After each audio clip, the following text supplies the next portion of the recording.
একটি উদ্যান যেভাবে মানবিক গন্তব্য হয়ে উঠল। একটি উদ্যান একটি মানবিক উদ্যান সময়ের ধারাবাহিকতায় ক্রমান্বয়ে মানুষের আরাধ্য গন্তব্য হয়ে উঠল। এই ভূখণ্ডের চিত্রনাট্যে কোনো জাদুবিদ্যা নেই, নেই কোনো পরাবাস্তবতা। এই উদ্যানে যারা শয্যা নিয়েছেন তারা তো জাগতিক ইতিহাসের চেয়েও দীর্ঘ মানুষ।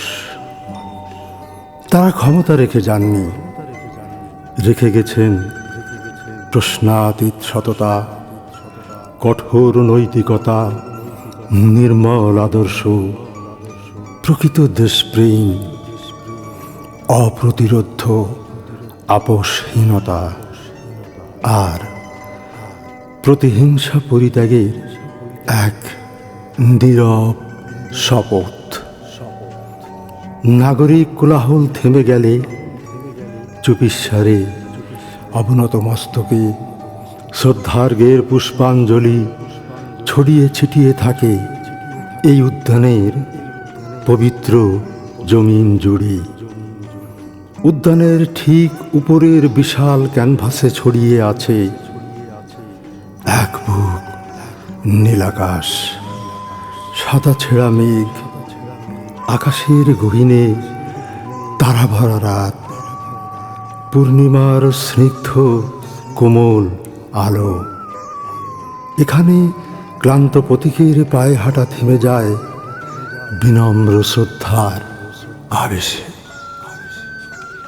মোটে মজুর, কৃষক, শ্রমিক, তাঁতি জেলে, কামলা আমলা, রিক্সাওয়ালা, ফেরিওয়ালা, ভবঘুরে হিজড়া, বেশ্যা পতিতা, মুচি মেতর, ধাঙড় পাতাকুড়ানি, সংসারী, সংসার বিভাগী, নরসুন্দর, হিন্দু, মুসলিম, বৌদ্ধ, খ্রিস্টান, পাহাড়ি, সমতল, আদিবাসী, প্রবাসী, সব শ্রেণীর ভালোবাসায় অভিষিক্ত হয় এই উদ্যানের নরম কোমল মাটি।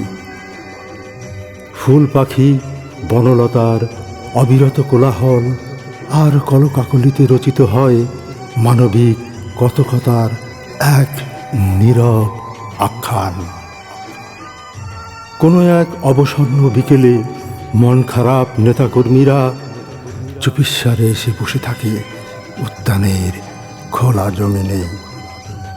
অবচেতনে কোনো এক অদৃশ্য স্পর্শ আর নির্বাক কথোপকথনে তারা পুনরায় উজ্জীবিত হয়, রচিত হয় স্নেহ, মায়া, মমতার এক নীরব অবগাহন, রচিত হয় এক অশরীরী কবিতা।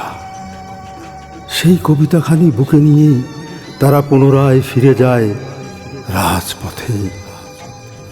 এইভাবেই, ঠিক এই রকমভাবে একটি উদ্যান, একটি মানবিক উদ্যান সময়ের এক অনিবার্য ঠিকানা, সময়ের এক অনিবার্য বাতিঘর এবং গণমানসের চিরন্তন গন্তব্য হয়ে উঠল।